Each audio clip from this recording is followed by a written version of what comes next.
fatu le ngae se ia va ia le atata o le langoto le ala taua. E le popo pa ia i somato upu po somato famtelanga tu low na lava. Ai taluai ona ua lama fai ule matu ngaluenga o le ala malimila. O le ala malimila o le malu ta poa ia le fakasa i somato nu o sale lua fale lili. Le fio le tamaitai ya fale lua male tofa ya tamtane le matua ya fanene le ainga sa tua tangaloa ma le usoli ma upu ya lu filufi o le ala lea o le langona o so matu leo fatawaa o matu uia lava ala ma ua le ma fo le motiva o le ala le matu vala u fa lo atu ai i le ava tele ma le mingao o matu uia lava ala ma ua le ma fo le motiva o le ala leo le matu vala au Fa'alala tuai i tama whanau o Paulo Mangafa ai maise uo mai masani e maruaile nei nuu i tu e fio o Nipsila. E na ia tātou au ai le matu po siva o le awhaia le aso lua se fulma le valo fe puali lua olu ono i le taimi se fulma le tasi i le taiao i le kalesia e whakasa i o Tahuhu o le ono se fulu Station Road i o Tahuhu o le tuatusi le na e whaiai le tātou whamoe. Le alava se seleni pa ia o le AE fo ia i le aso ma tau te talia ma le anganga whaaftaitele. Ia lo fangia tele le atua ia taita i atu i loutou se fua ma so matu wola i le aso o ato whaina mo le wha moe. Sa inia le wha sisilanga e le taita i fono ma le laulau.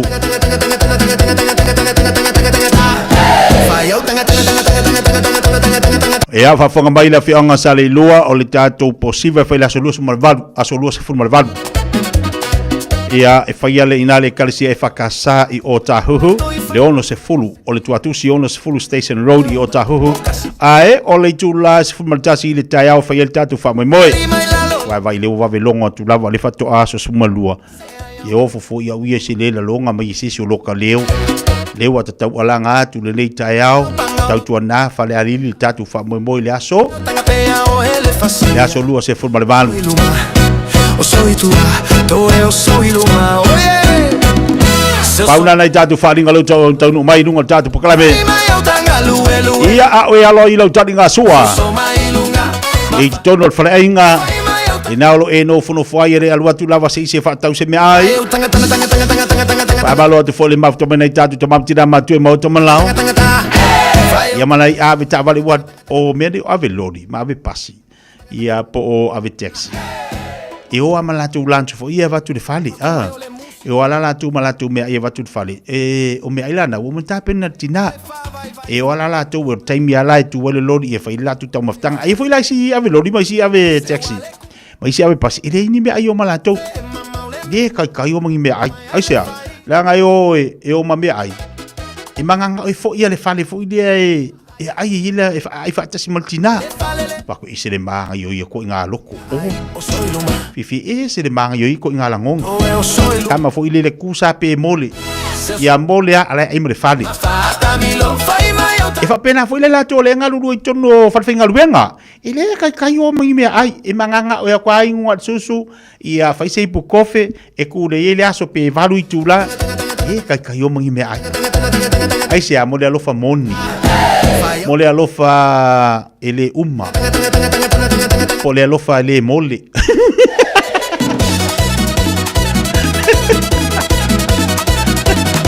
menga ka mole alofa ele mole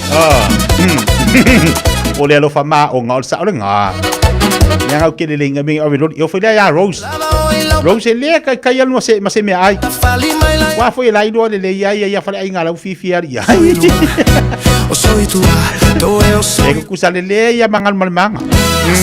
Male alo di chimana. E kai ngi me ayo mala ua. Wa foi la ua mau ku ala ua fala inga yo ia. Ele do foi professor fala inga ngai ku ko Rose ringi yo Rose. Pila le malu, o se le malu ya se mo ele kai alu ma se me ai. Ya wa masang ya wa ya wa ye se kare ave. Wa wa le me finga wenga.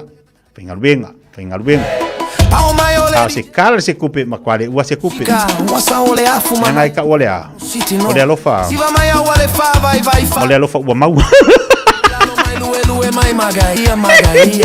ngai ole alofa ua mau ale malu lo sa mai fa talo fa tu de va ngaloli Tiuna fo mua fatalo fatu tatu pokabe seki maile de yaso. Ale olengo foma age wa efali alwailo ile fa. Fatalo fatu anti la lolo ma coba ina ngate bai. Tolu mareko fatalo fatu tatu pokabe. Malo tau fatalo fatu fatalo bafta mai. Tati ile ale alofa le oi alofa oi alapati oi alofa paki. Yo malo no sai. Ruby Luis. Fatalo fatu tatu pokabe de bangaleso. Caroline Tuala fatalo fatu. Lauta pa ole lauta pa ofe wankin malo fatalo bafta mai.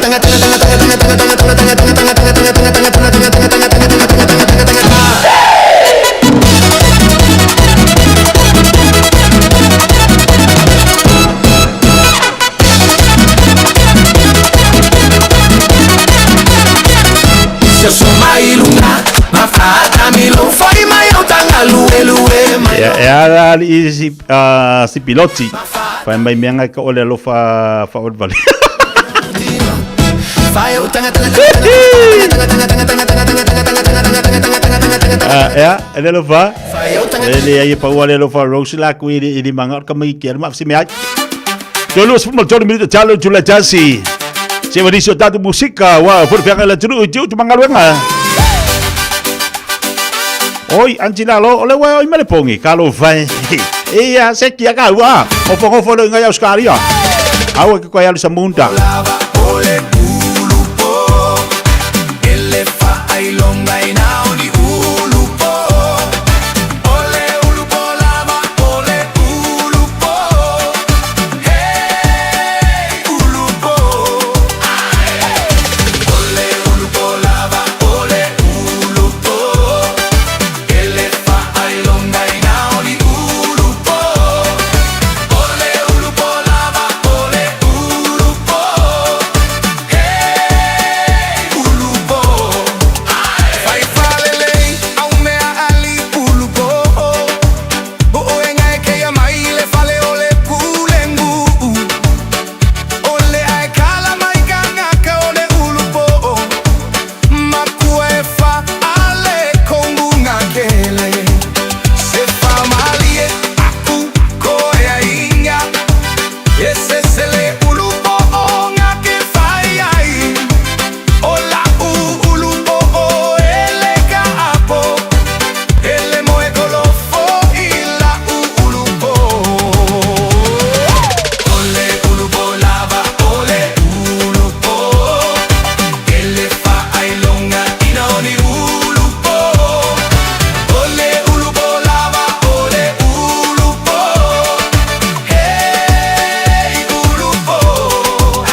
ole ulupo, ole ulupo. Le fa ai longa inaoni ulupo.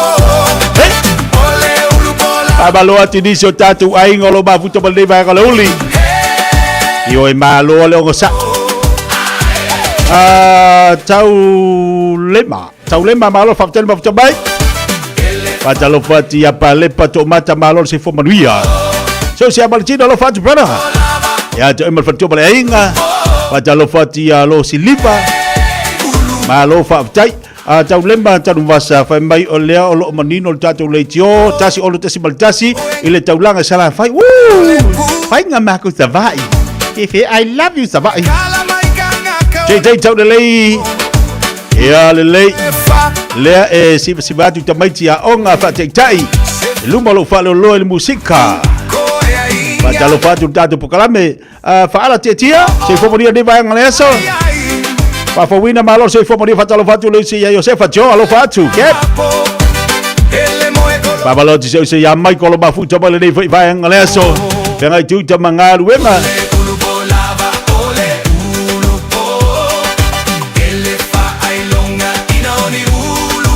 E oi. Talo fatu so ya anai angai. Ai anai.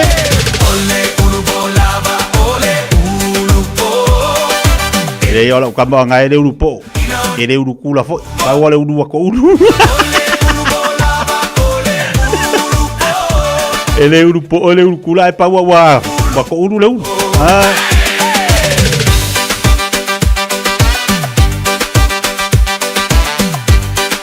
Ai kauroro po se ke manga ku ai hale lo makua le masonga ke ngere nga mai sam.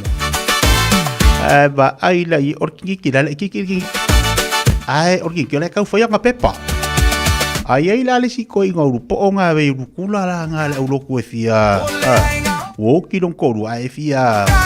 E fia wo la ki. Saulola ia do ko inga saule fia la sa fa ile ko I fa lo makua vai. Ke la ku ngangi. Kia lua koe ha. Kala lo maku ole ko inga. Kia ngangi ili miro ki fia kalangoi. Malo ko sa nga la ko na ko fali. Ya, fa mai kala ko inga. Kia miro ki fia la ko kalangoi ngangi ko fali. Ole ala nga me ki fia kalangoi. Ale ko inga. Bai, fia la ngangi. Oh, ki fia wo ha iso kinga le sa mo sa mo. Ki de foi wa kala fia ngai de le ma. Aka lo maku. Ba ya la ko eva. Ya la ua palo mo le plan mo ngangi. O lo la ile fia fisa va varia ku lo ko inga. Pa ka uli tui pangi popo. E alwe vai o lo maku balang ka makeng. Nga nga la ko ba sa fa ile ko inga ilalo. Kal ngoma lo maku. Fisira lo maku. E se nga se suma ya o ko inga. Kal ko inga. Ia ngo sa fu ia.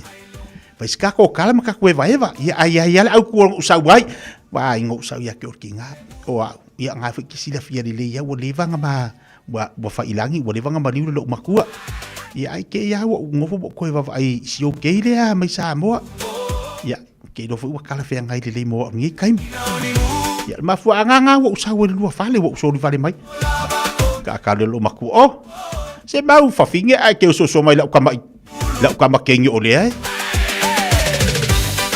walau do lo maku ya fakan masuk walau siap kam cuma walau do lo maku lang isoki sa do lo ori osong kanga sa fa ye la lo ori kingi sa fa yang fuang ali kala lo maku iya olenga sa si ko ingali ini mang sa wa olenga sa e sa we ifia wo ya oi iya fongo fa lo kingi wale lo po dale me la fa e ai le ngor kini ki mai ia le va ko sa ukari ngi kaimi ai ke lo se kaimi nga va ko lo ukari ya oi ia ai ur poli kala ya le kinki ki a ele manga ur kinki ki ka ma lo la ngai maku e ur po ko ur kulo bila ngai musul ia fa mer mo maku ia le wa fa lo ngolongo mai de kala si ukama se kaimi ya aku ngai kala ku ngali ai ke wo fa mer kinki ki ya ia ko ka ko so kai fo ila ia le alu dolor ko inga wa ku trei pang popo ko e marke ku sidale Le ala wa mau ile ke kusi mau ma tripang popo. Ia nga duat ko inga merkala lo makulang kama da so manga o le wo so si ko inga. Merkala kingi kede manga o si vala ko inga makua ai. Makua la o le kau fai pe parking ki. Kede manga o la ko inga fe makua ai ku rupo ka ki ngo winga. Ikalo malu makua mai. E fe ulu pongi mea e fe ngi ulu pongi mea. Va ko kau fai o pe pa fe mai. O le fa ko ki ali o lo rupo o la kau fai o pe pa ia va.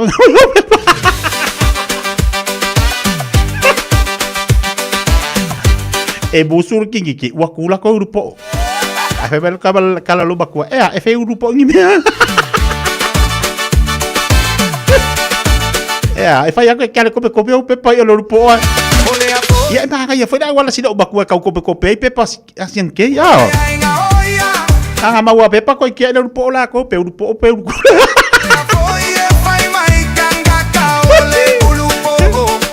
Ede fa pe ava que lo rupo nga ka foi o pe pa anga i lo rupo. Anga i mai ka dia lo rupo.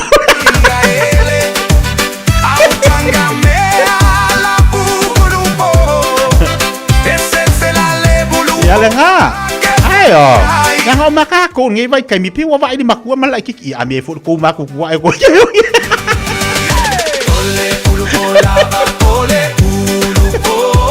A me fo ko curioso ke ngi ko ma ko a o makua vai vai la upo. Ai lo makua.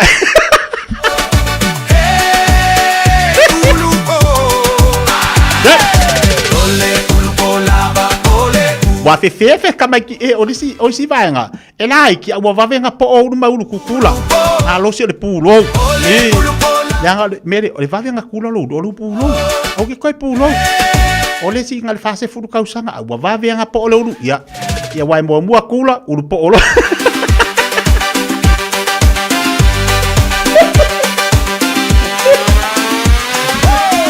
Hey.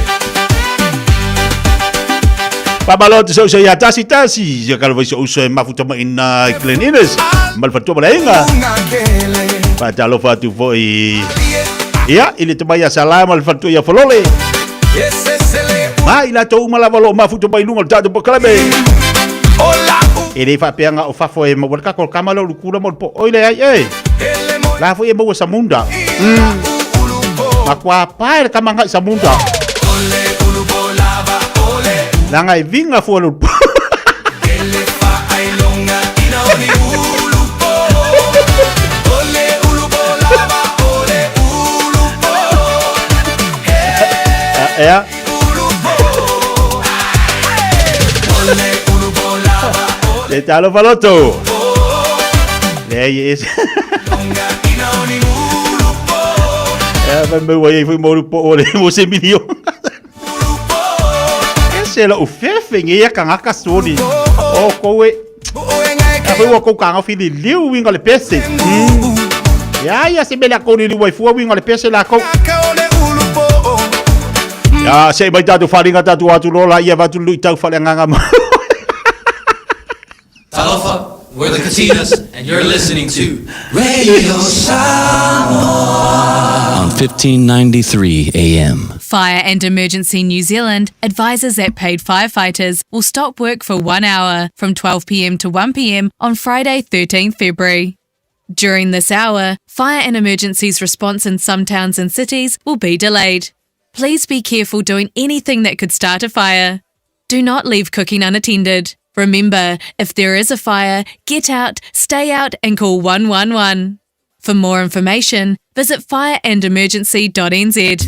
Mo tupe fa momoli Samoa mana tua loa le Pacific Easy. O lo fa wau pea le tatu fa bitoa e nao le limbatala le tongi pea e fa ngaina le Pacific Easy app. E fa tino ai o tupe fa momoli mai lau telefoni fewe ai. O lo avano fo le tatu direct transfer. Tiposi mai ai au tupe le tatu account. Ma fa mali aina fasili lunga le telefoni. Ma fa tino la fo ina lau tupe ai inga fa bitoa. Mo le tongi no video le vai mo li te unga tupe so se fa le tupe Samoa. Pe te tongi ni no nga tupe le nupi fa Samoa House Corporation po le Samoa Land. Ma so se au nanga Samoa o lo ma whaina whaatino o ma ile tātou au nanga le Easy Pay. Manatua ua whaasapolia so se vahenga o New Zealand i o tātou lala. O lo hapano fo i o tātou visa i o Tara Mamangele. Pe whaunga le Pacific Easy app mo le direct transfer. E whaasao i no taimi, ai sidi ona whaasao i na i o tupe o taunga tale benesini. Mo nise whamtalanga, wala au le telefoni o valselau o tasi odono. Po onu mera masani au kilani o le lua fitu ono fitu iwa fitu wha. Ma le lua fitu ono fitu iwa wadu wha. Pacific Easy, o lau ba anga mo tupe wha mo moli Samoa. Alofa lava au te ro, o le tala fia ua whaiti nei tausanga mai le ona sefulu lima sefulu wal tausanga le matua le soifua. Ua whaatino i nai polo kalame o siaki ma wha atonga au po tau whale manawa. E le eise ngaluenga tele te whaia. E au lia lo le lima sefulu walu le lima iwa tausanga le matua o lo soifua. O le alafo fua atu i lau pusa meli, ia le pusa, mosu e suenga ma wha atonga au ma tau whale manawa. Ma wha amanui atu lo waso whanau. Ai o le vaenga e le leiai, o le amo fua pusa, ma mea whai ngaluenga mo le whaatino i no ia wha ata ma suenga e tailua tausanga malafu atu. Se i o ina e au lia, e fitus fulima tausanga le matua o lo soifua. A vave iloa, ma mau e suenga ma wha ata o ngā au po tau whale manawa le ka nese le amatanga. E ma whai o na tonga whatia ma le manuia. E le aise tongi, e vave ma whai ngofia. O suenga ma wha ata o ngā au po tau whale manawa. E ma whai o na wha sao ina i ola. A mau alo lau pusa, whai loa. Mo le manuia o lo lumanai, o le aunga o le International Travel College, ua te tala nei le tala mo le lua awhilua ono, i mata tau tu risi ma haunga tau vaalele. O le ITC e iai ona la lai au kilani ma whangarei, ai ma whaifo i one e aunga online, mai lo whali. Le leise taimi whaatulanga i nei te aungai. Sa ili nei loa so lumanai manuia, langolango ina maalosi e le ITC, o e malo ainga. A wa unga. Asiasi lupenga te whailangi, itc.co.nz.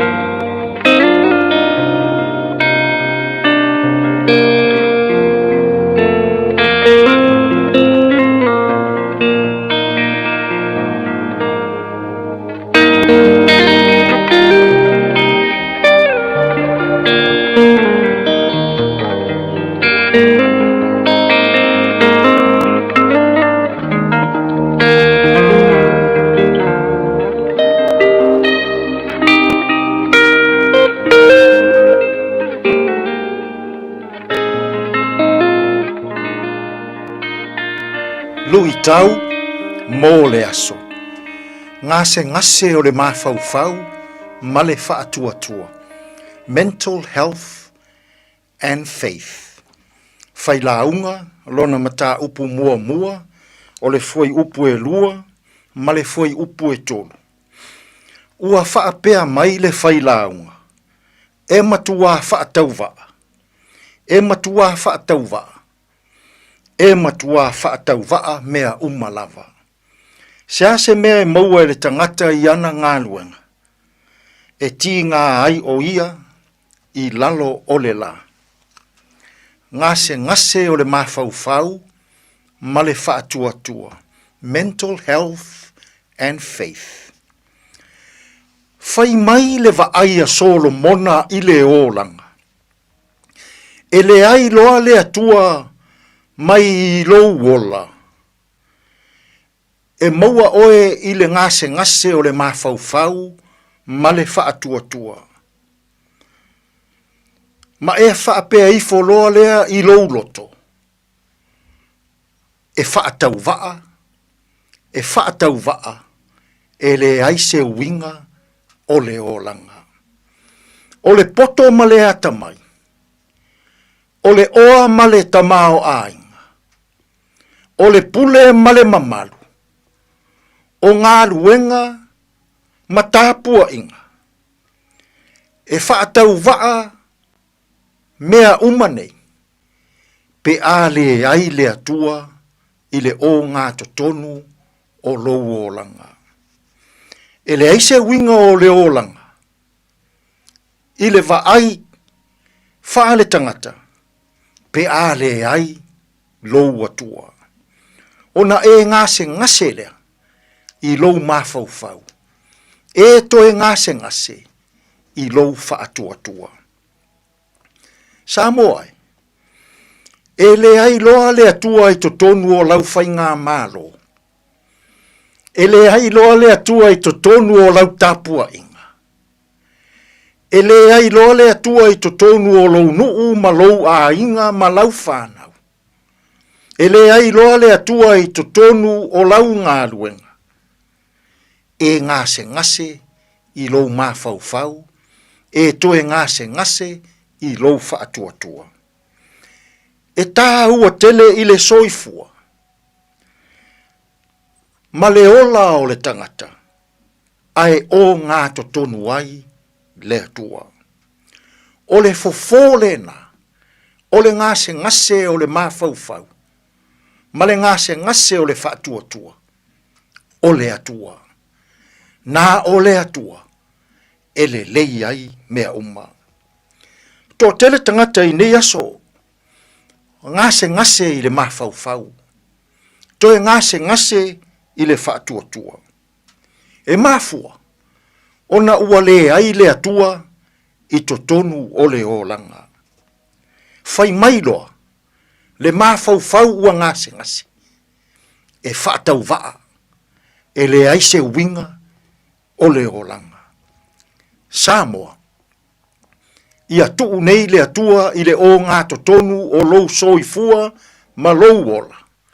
O le fofolena, o le ngase, o le mafaufau, ma le ngase, o le whaatuatua. Ona e file mu lea, ona e oli lea, ona e fia lea, i le tino, mafaufau, ma lou anganga. Tātou te talo. Le atua mamanai, whawhetai tele, o la ua fio o le fofo lea o le ngase, i le mafaufau ma le whaatuatua. Tātou ia mātou whiau mga ruenga o le nei aso, e manu ia ai mea uma.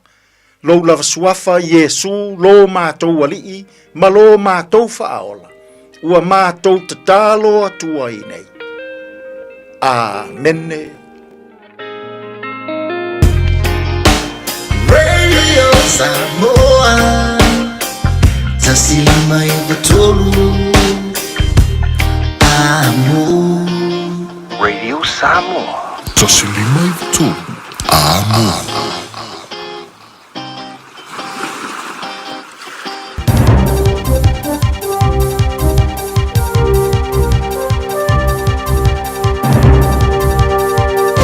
In this update, our newsroom can reveal Parliament's Speaker's been filing incorrect property declarations for the past 2 decades. Jerry Brownlee last year amended 15 of his 19 pecuniary interests declarations dating back to 2005, but some changes still appear to be incorrect. Political reporter Ethan Griffiths has more. The inconsistencies stemmed from failing to declare a property entirely, and even declaring one he didn't own. Some properties were declared in some years, but not others. Brownlee, who's responsible for enforcing Parliament's rules, says he's gone through his returns and had no intention of hiding assets.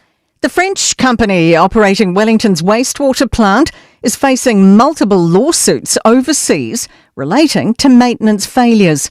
The Moore Point facilities failed catastrophically, with wastewater still flowing into the ocean, and work continuing towards assessing what happened.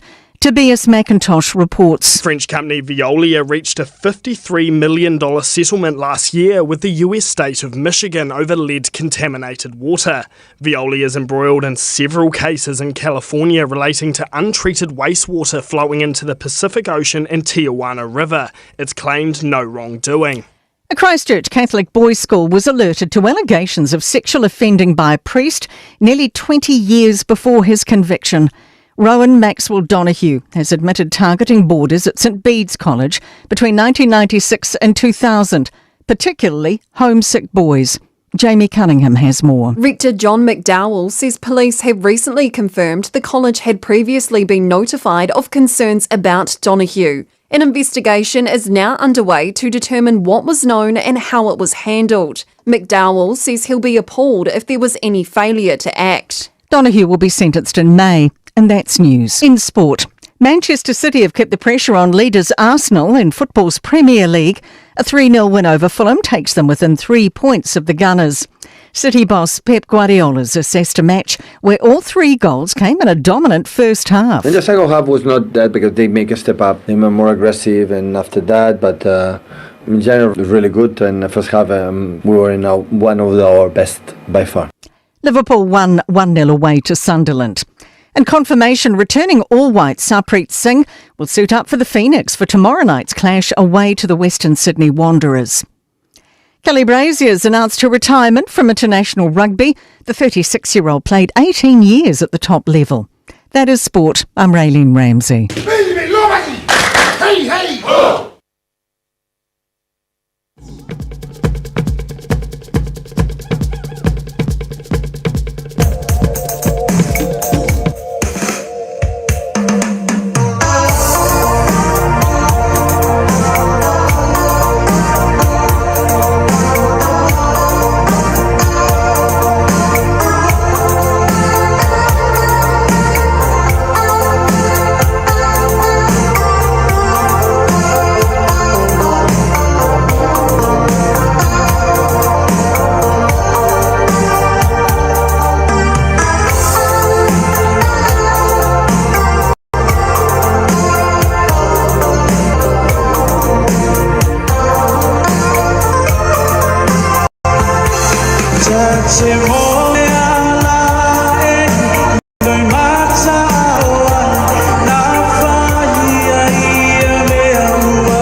Se fonga balila foi pesa le Melissa pere fa fonga mai ai.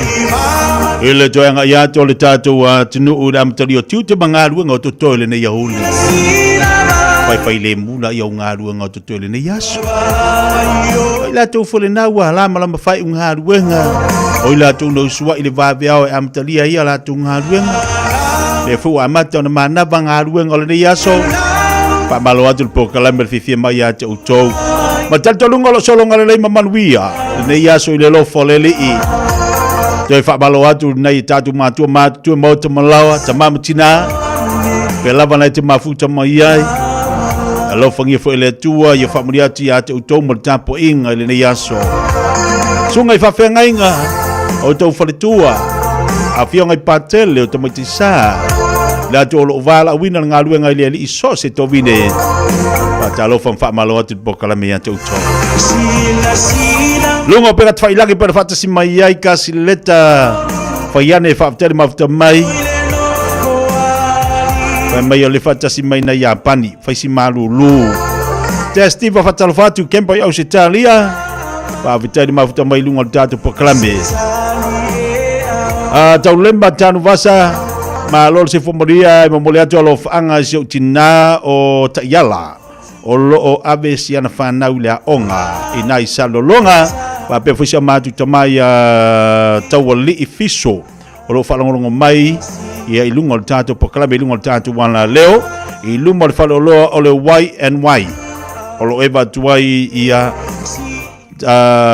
taudua va losi masalema modele sala fai fa malo fa tel mafta mai e se tapati fa talo fatu nei foi vai ngolaso hey Jay Lelei malo se fu maruia matalo fati ya mele en wau fanua mai Amerika Samoa ia malito tele la votatu ainga fatalo fati ya Selina Siosi ia fa mai o lewa vela al fadi boy kafiola e va veo kamoing o fa mo vela al fadi fufi a o se si fo ise imomori mai se upa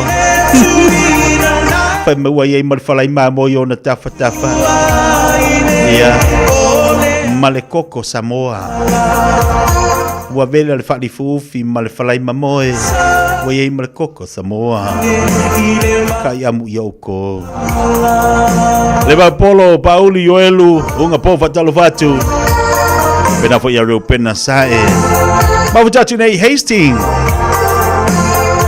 sulu minuto te le tu la tasi Malo ati ati la tol na wam talia na wanga ia te am talia la tunga luenga la tol oli ia a musika ia le de Samoa po kala me fifia mai abatu a musika moe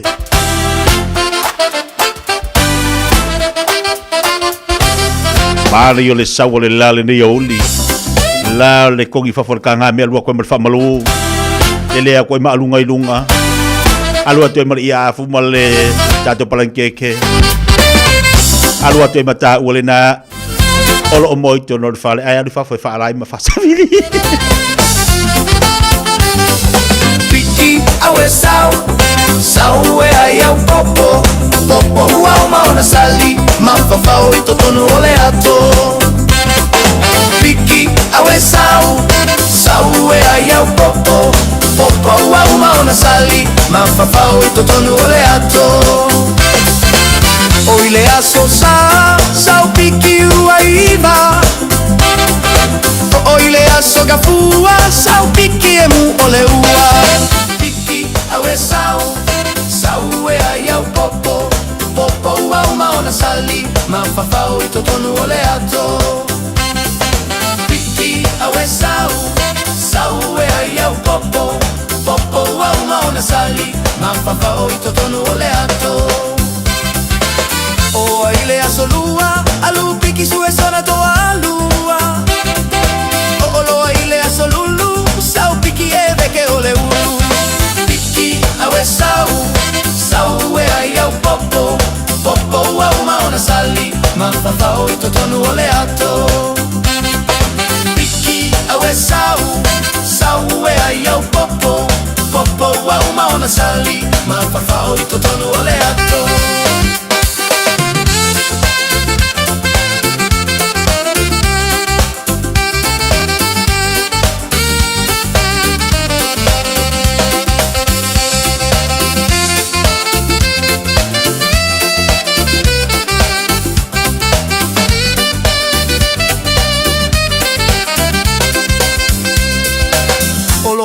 aso tofi sa piki uma osi osi.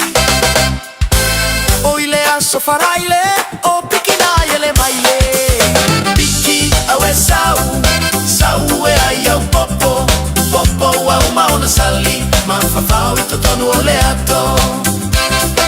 Piki awe sau sau e ai popo popo wa uma ona sali mafafau i totonu ole ato. Oile aso toanai sau piki malana famai. O lo aile aso sa o mai piki masiana ava.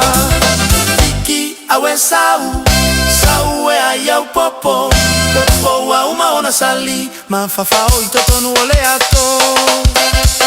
Piki awe sau sau e ai au popo popo wa uma ona sali mafafau i totonu ole ato.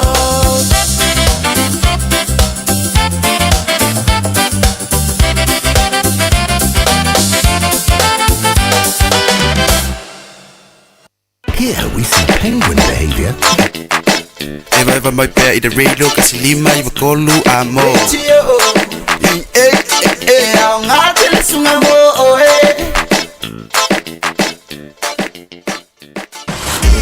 Radio Samoa. Taslima Ivatolu Amo.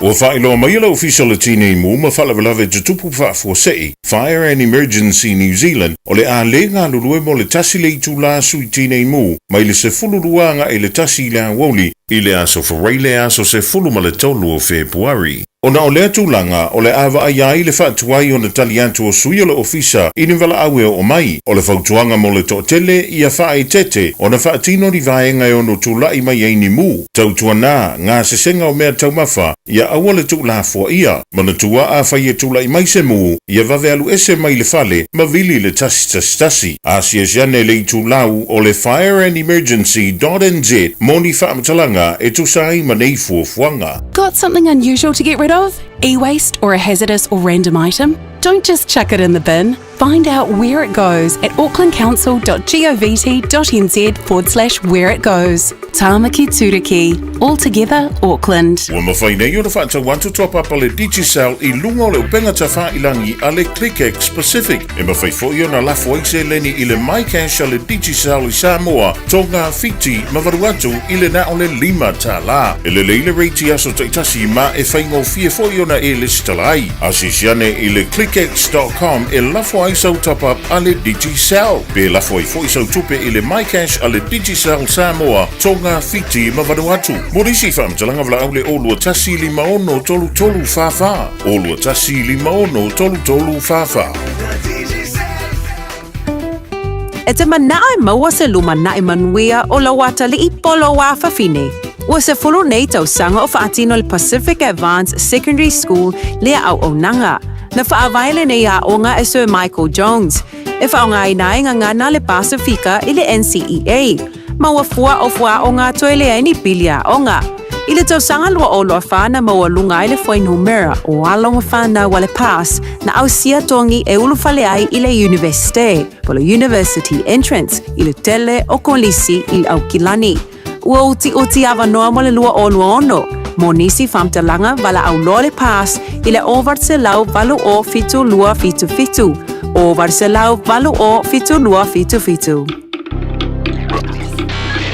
Tasilima Ivatolu Amo. Radio Samoa. Heat it up when it's drop.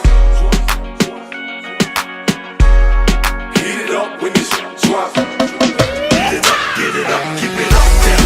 Heat it up, get it up, keep it up there. Heat it up, get it up, keep it up there. Heat it up, get it up, keep it up there. Heat it up, get it up, keep it up there.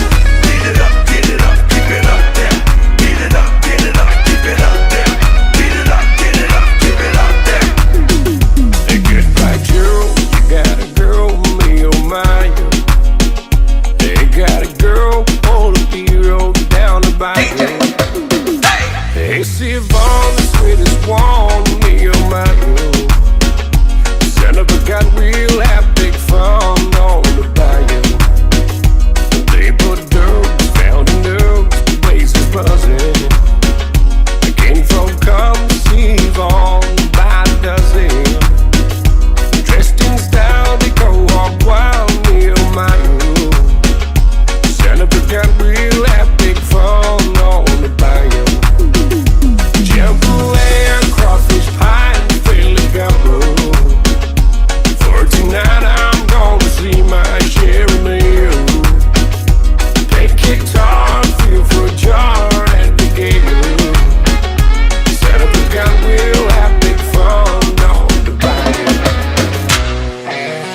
Luas fululu minuto lo te nei ia leitu lai tasi. Tātou te mina le waiele nei fu ia uli au e mafuta mai ai. Lunga tātou poklame. E le tautua balauranga fa upea le rida Samoa tasi lima vitolo a moma le tautua ale fifia mai. Tautua ina le tātou wa tino. Se yo tilo tua langa le waiele nei tātou whasisilanga lo tonu mai. Nei whasisilanga mo tātou. Fasilanga nei e fasino tonu lava le maftanga alo mutama whanau ale nei nu o vai e sa fata e whapea. Whaman mole sui umal tatu maftanga alo mutama whanau a seo tatou nuu o vai e i au kilani nei. Ai mai se foi o le lolo o tama whanau ala whianga i au kilani. E wala uatu ma le anganga whaalo alo tele o le antoe amataria le tatu maftanga i le asa tona i a sifuma le whawhe puali le itu lai tasi le auli. Whaia lea i le nofanga masani, i le lawa o lutu i manga mau, i le whaalini tea place i mangele. A fia mai matala mai ao, tātou wheloa i mafuta whatasi i le amtanga o le nei whaitausanga. Ai mai se ai o le whawawina o an tātou maftanga. I masina taitasi, alofa mai le atua seifua, ma mole atua ilo utou seifua, maso mātu wola, tātou whelo iai, i le aso ua ato whaina. Moni se whaptalanga whapalmole whafso taiane i te telefono i telefone olua tasi oiva 5222 pole olua fitu lua tolu whawhaun o whaftai.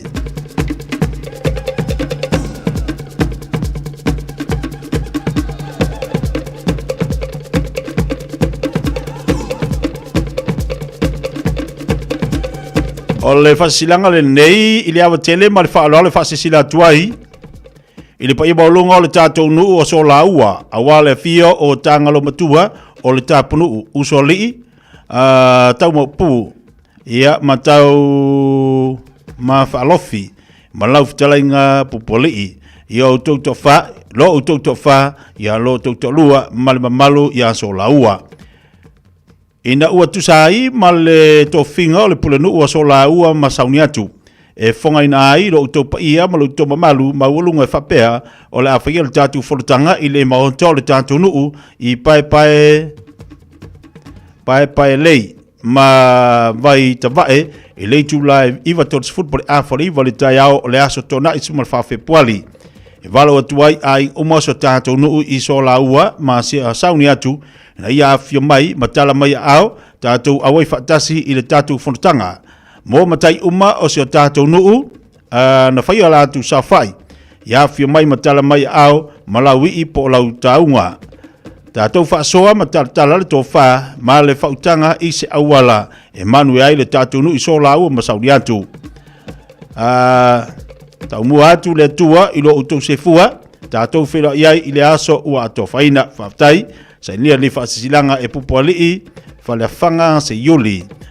Tangalo matua la vea o le pule nuu sui o le malo.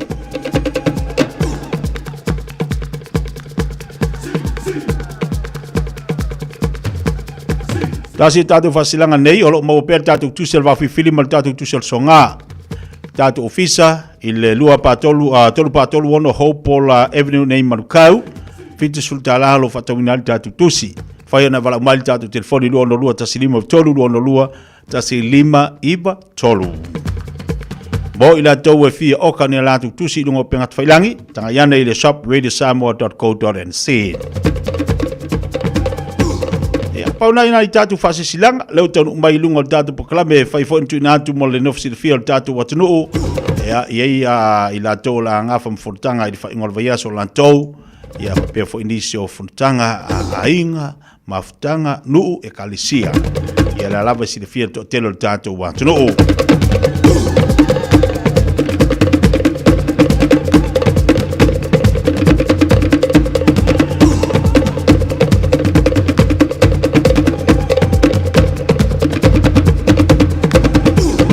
Luas fuluono minuto te lele tu la tasi. Olo iai la tolo mormea la tolo whaanga i tātou au kriketi pe ona iai. Ka piteni matapelanga au te tasi o le tātou te wila. Leo te wawaiato to telo i la tau leo lo mafuta mai. Ia o le au o le Strong Tower. Pe ona iai le sunga whawhinga i a waita. Ia ma le tātou e kalisia. Le afu i tapenatu lua au o le kalisia. O le maata. Mata ia se kanga ko sa ili atu po o inisi au ia tai lua e mawhai ona sosani atu mō tātou, sei o sosani atu mō tātou, ia awa ia tātou.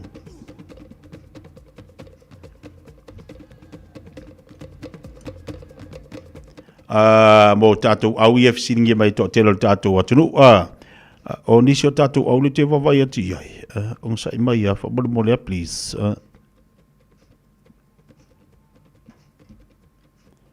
Ia, lea, o au le laula au, o le fitu fau, tama le ba lele, o le awale liona, o le Sand City, o le Happy Boys, ma le Strong Tower, lua la tu au, o le au antua, ia whapea fo ima le au ale maata lua la tu au, Happy Boys e lua fo e la tu au, tatu au na le ta idua la tu au e le au lo me le tatu te wila, pe ona mafuta bali tatu watanu, ia la te lo fila fatu mulia fo tatu malaina i o tara, ile aso tona ia tau tona, o le alava e pisa atu tatu pokala me tau tona na ita maiti, wa tele o tatu ta longa tumo e fo mana ita maiti, e ia la tu faruenga na iai, ia ne ite i fua e kami, se kami, ola uta alo ai mo tātou ia anga ia te mata, ma aile leina i tamaiti, i te o te la vesta mai titi o lewa, wa e la tua onga. Ia ma whamalo ati a te o tau mātua o lo whiangai male tā pedanga o nei whanau le aso male aso. Usu le tai ao, momoli, alu le auli, peki. Le whai ngofie, a e whamalo na le pokalami a te o tau, on sai tātou mātua. Una ia tātou whanau le aonga. A fai mereka mai ki o le whea onga, kure le aonga. Ia fai me wafi whai ngaluenga, kure le aonga. Kure ia le aonga. O male o langa ngai o aonga mana ia. Ele leia le ulelei. Alai maua le lei ia le ngaluenga. I ulelei le aonga, maua le ngaluenga, fia oe, fia le matua, fia oe le tamatiti, tama maltini aonga, maua le ngaluenga le lei. Se kirenga. Aso toa nai, tatu te wila. Tatu tamasanga te wila. O ina le la mo fo tatu keke po amal tatu chairman pan. Pa ta wal tatu keke po amal tatu chairman pan. Ye le la se me ka po le ki ar ko au. Alu wal wa ko o pingin ka keke po. Ala vai le manga vai lo le. Ai fa ka se le. Pa mo le happy. Bawa tatu keke po amal tatu chairman pan ile aso tonai ile tatu ta longa ke kiti ina tatu malai nganti pa. Fatou nele Jula Jasi. Mai el tatu fo vivianga le tenu mal po kalama la reto leola.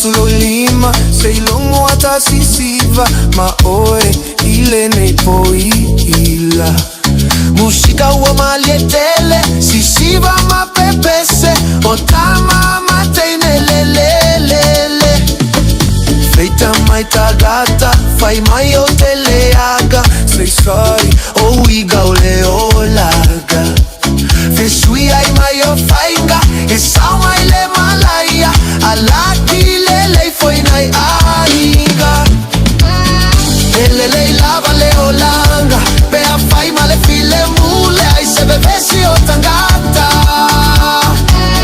ai a filo que ai no satan le ai se me le tu ai le masiasi ai tago e fai la waga fia uma mai tangata wa umi foi evaga atama ataunu uile fale vevela mai le sapa se hani mana ya le evanga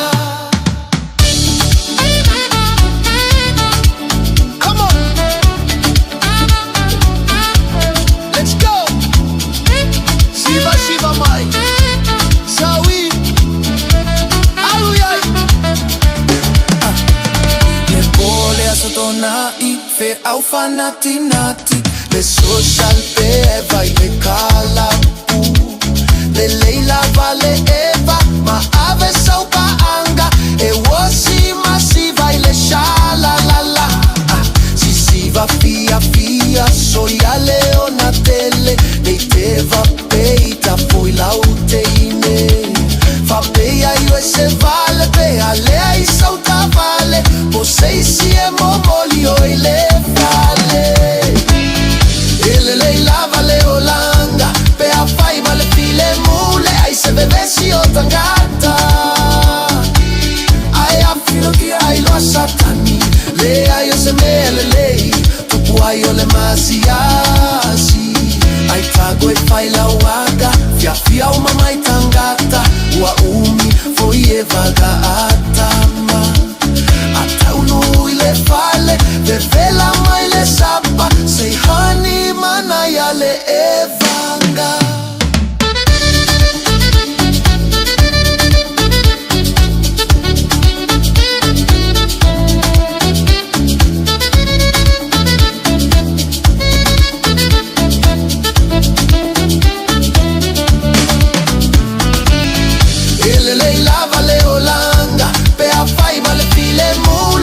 bevesi o tangata ai am filo che ai lo satana le ai o se mele lei tu puoi o le masiasi ai tago e fai la waga fia o mamai tangata wa umi foi e vaga atama ata unu ile fale de vela mai le sapa sei hani mana ya le evanga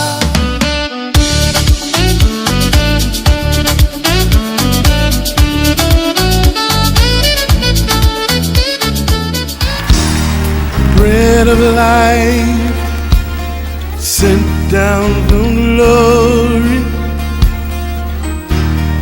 Many things you were on earth, a holy king, a carpenter,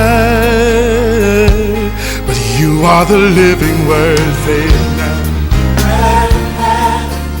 Come on.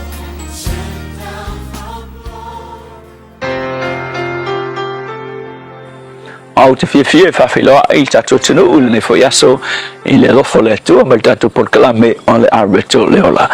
O le tusi e whamasino lam tau pas fitu o le whai upo e ono e whapea. Sa taitasi ma whaile mea ua tonu I lona lava manatu. O le upu mo o le aso le nei whapea ia fua o manatu I le upu a le tua. O le vaitau o le mai tau o taimi o whamasino, le tau o le tusi o whamasino, sa taitai le nuu I le tele o taimi e me tau o whamasino.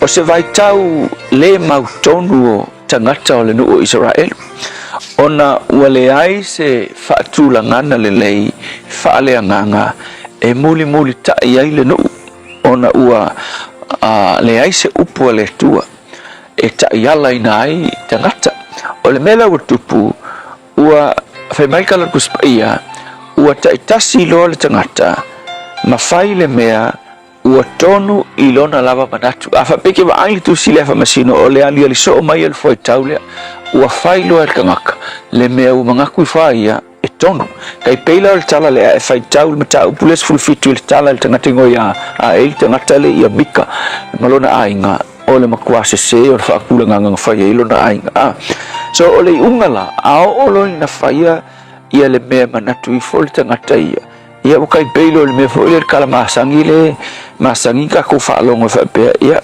whailo le mea manga o il kamalo makua ia e kilo e whailo le mea manga o il kamalo makua ia I se ainga po se nuu po se atunu o le unga o le e collapse e solo ilalo ma whainga whaaleonga lua tangata mai uai ina whaia le tangata le angasala I lumo le tua wa le melna na o iai le nuu le tua I le taimi so le songa la mo o le aso le rei so se taimi lava e te olai I ou lava manatu e au noa ma le upu a le tua o le unga o le whaaleonga lua o lo olaka mai uai ina e whaia le angasala a leke whapea oe leke okay so le upula mo oe le aso le nei po le ale sao ma le lei o manatu I lau lava iloa ke lo le me fua I le sao ma le lei o manatu ia fua I le upu a le tua ingai o le ase me ua kongu ia ki oe e le me whainga kongu uru mo le tua pe a whai e le tusa ma le upu a le tua Mantua il kala kuspa ia le whape mai o ala ua tonu i le tangata o ala ia e whano ai o ia. So e le o le leila o manatu po o le lei o la kofa a le me fai o le o whaatasi o manatu po o la tofa ma le upu a le tua ua ke le iskanga ka e whaalongo i kaukalanga ma ngai o upu ai fua ku le upu o le tua e le o whaakasi le ma ngai o nga upu ma le me fina ngalo ai le tua. So le upu la mo oe i le nefo yaso o angi mangaku e mangaku iai fua o manatu i le mea e fina ngalo iai le tua e te le nei aso wa sa ili tangata i manatu le lei malangona le lei ma se whautautanga le lei ai le mawhaiunga le lei ma sa o ato atoa pe au noa ma le wha maonia e au fionga o au fionga o le whaatulangana lea e fua iai le tonu o mea uma mātu te manatu iai. So soani mai lo o tunuu fuafuanga ma manatu le nei aso. Amen.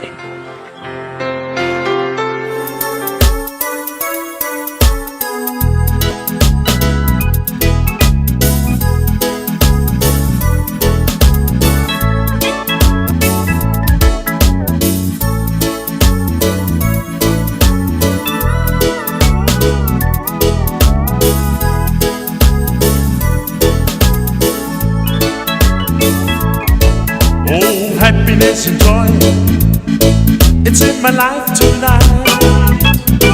For the first time I feel everything's gonna be alright. For as much as I've found what dreams are made of, now I'm sailing on a sea of His love. My friends are gonna tell you I'm sailing on a sea of His love. I'm sailing on a sea of His love. I'm free as a dove. Now I'm sailing on a sea of His love. It's a miracle that Jesus placed in me, the truth that we share I never thought it could be. He taken me to new heights of love. Now I'm sailing on a sea of His love. My friends are gonna tell you I'm sailing on a sea of His love. I'm sailing on a sea of His love. I'm free as a dove. I'm sailing on a sea of His love.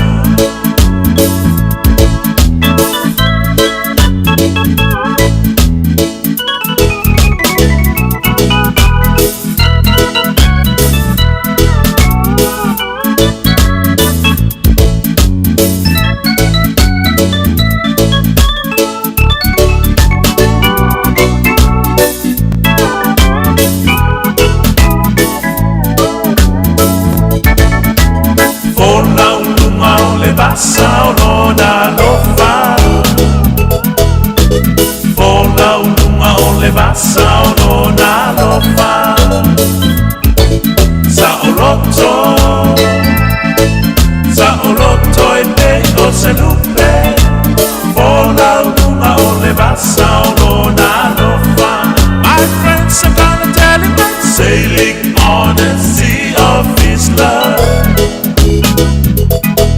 I'm sailing on a sea of His love. I'm free as a dove. I'm sailing on a sea of His love.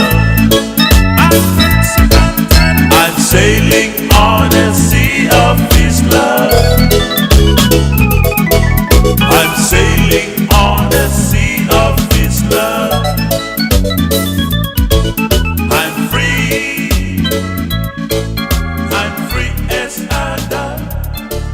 I'm sailing. Alova Samoa, wa ule nei o kasu tialu, a wale suia le ngila o le kio. Ai eva mai ina se fulu lima iwa kolu Amo Radio Samoa Vevela a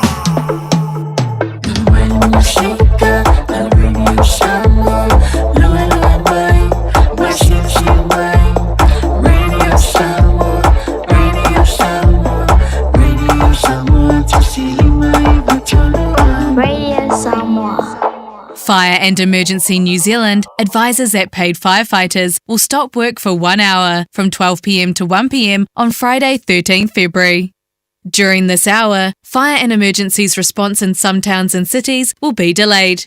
Please be careful doing anything that could start a fire. Do not leave cooking unattended. Remember, if there is a fire, get out, stay out and call 111. For more information, visit fireandemergency.nz. A whaile te lei whaonga ina le au omnanga le Samoa Market. O nisi nei o mafua anga e te tauai. O e au Maui New Zealand ai au lo e fia fisoswani ai ngai Samoa. E mawhai ona tutongi lau whaataunga I lunga o le penga te whailangi ale Samoa Market. Ai piki Samoa. Whawhai ngō fia sa o ngō sose whaala velave. Totongi le pili o mōli, pili o le vai, mea whauwhale po se tau mafutanga mō lau ainga. Tu mai lo whaatuatuanga I le Samoa Market mo so se whaamoemoe mo ai ngai Samoa. www.samoamarket.com. Le Big Pots and More, o whaiti tia tau nisi o loa. Maua steamers, woks, olo la pupua, ipu te o ata, ipu popo, maisi. E iai fo I o ngā mukesi, e whaonga I tutonu mu whafu. E whetau I le lei mo a inga e ka le sia ma so se whaamoemoe. Le Big Pots and More, o mea uma e te mana o mea, I le whale o loa e tasi. Asia siane I se la lai lata I fo iate oe. Tolu lima tolu Great South Road o Tahu, Westfield Mall Albany, Unit 3B, Tasi on tolu Stoddard Road, Mount Roscoe, tolu no tasi Great South Road, Takanini. Awana ye misiele fa pitoa ale Moda Furniture. Maule iPhone 17 Pro Max, lua fatala ile vayaso, Samsung S25, male speaker ile na le lua tolu tala ile vayaso. Maule fa pitoa muenga fa apea seti no foa. A faile te fa ailoa ile Moda Furniture, o le Radio Samoa na mawaili nei fa salonga. O le ama wasa umia lofa. Le Moda Furniture, tuatu si tolu lua Saves Yard Road o tau, te tala le iwal taiawanga ile afo le lima, ile asunga fuanga ile asfaraile. Asu tona imale asu sa, se furuanga ile afo le fa.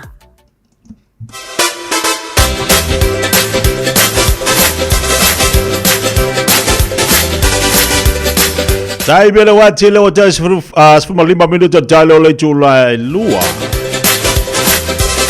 Lite dalo toi lungo tatu pokalame le vai ngaleuli. Ya ale na wa fa fonga mali tatu wati no ul tatu pokalame ole areto le ola. O tomo ftanga fa le nganga mo tatu le fa fiti fo yo le neva yaso. Ai fa tai le li, fa tai le tu ese le matango fio le upo le tu mo tatu. Lona wa e no fo nei ma fa senga le tau le upo le li. Fa tu sa il neva itemi ma le nei o langa ma le nei vai tau le tatu yai.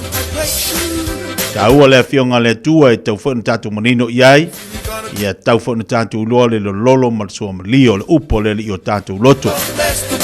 Ai whaftai fwoi lau whinga luenga le tua lo maua vandoa, le olo ma whaiono lātou whaasoa ma le upo le li, I lungo le tau tua le Radio Samoa. Au tātou iai pia le vāenga tau olea, e se fwore mana iai la ta whalongo longo ma le ta tiro lungo penga ta whailangi. Ia inisi fwore mamalo le atunu, o lo whaasoa sao le upo le li. Ava noa e mawhai ona e fola, ava noa e mawhai ona e whaasoa atu I lunga o penga ta whailangi, I le upo le li, e whaamalo si au I lista ngata. Te ilo oe e ili teimi te whalango longo I le upo le atua. Ai, e avatu e le na au auna, le upo le li, e whetau I le leima se meo e mawhati ai. Ai te li I mawhauwhawina. O le ta ua fo ina o lunga o penga ta whailangi, e mawhai ai, ona momoli atu la fionga le li. Momoli atu la upo le atua e la unga ai le tala le lei a Yesu Keriso. Ina ia maua ni anganga e whaamarisi au iai, mo ni anganga e mori mau iai, ma maua ni anganga e whesua soani iai. E iai lista ngata e mawhatia I mai o tino, e lista ngata e mawhatia le tūlanga le whaasoa. E iai fwoi lista ngata e mawhatia I upu matala. Ai a o le taimi e te tala I lungo o penga te whailangi lungo Facebook, lungo le YouTube. Ai whitau I male upo le I laila unga ina nisio I latou e sele mana ia. e se le mana ia. E foi lai kale sia o lea o lo o whai la tau sauninga ma lai wilunga o penga te whailangi, mana ia. O awanua e te nofo oe ma e wharango longo ai awanua I lunga o penga te whailangi le upo le li. Aia e nofo nei lunga o penga te whailangi. Inisio mea fu ile whaati ngai lo ma fau ma vevesi iru uru. Vevesi do uru, vevesi do ma fau ma ele do whaasenga al computer lo ma fau. Ngā le ti ngā. O so ma lo le fifia. Ai lo do me tangata ngai lunga Facebook me la ke le fifia. E lo do me le te le fifia. Ai ta ua I o le tatu whalongolongo le upo le tua. Whalongolongo le fionga leli. Ia le lo watu ilunga o penga te whailangi. Ia me se fole tau tuala vede samo pena ena pakalame whanga solo. Ia ilunga o tatu pakalame te tasi mai le tai au. Se ia pa ia le fiafi. Se ia pa ia le fiafi. Malo atu ia te autou, malo lava le unsai, ia whaafitai fo ia te ila tolo wha ngā ina, lunga o penga te whailangi e fo moli ele upo leli, ina I whasua sani ia te ila tau matata uma. E au ngā fo ia te au. Te au ngā fo ia te au, tate no fo ima te whalangolongo inisi o penga te whailangi, inisi o ila tau o lo fola le upo le atu o ilunga o penga te whailangi. Ai ku lai ka kengo fongo ala te whalangolongo le upo leli, e se le mana ia. Ai ku langa lo ka fisi, ai mai ai ba I le whainga mai ngā fo io. Ai ba ai I kala ia. Ai ba ia ngale va ai, ngale ma va ai. Ia e ta ua te le mo tātou. Nei ma whai on of soani le nei sa valinga lo tātou. Iai, sina whawhiwhianga mo tātou. Ina ua se fulmaltasi minuta de tā leo leitu lai lua. Sina leo whatalo whātu le pokalame ni vaenga leuli. Matalo fati Pae Mareta. Y'all know the name. DJ. Pae mai o le fatasi mai nā tātou pokalame ina I le pēa whaafteni mafta mai. Ia manu ia fo lo waso whanau. Tālo whai manu ia lo waso whanau le nei yaso. Te tuala vede sabo tasini maftolo a mol pokalame le fifia mai.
Vai mafafia mo tātou le oli. Ina ua toi 5 minuti na talo le tula e lua. Ia ua mai foli teimi o tua le foa tape de mai le talainga ia se manu pole to fai whangamua.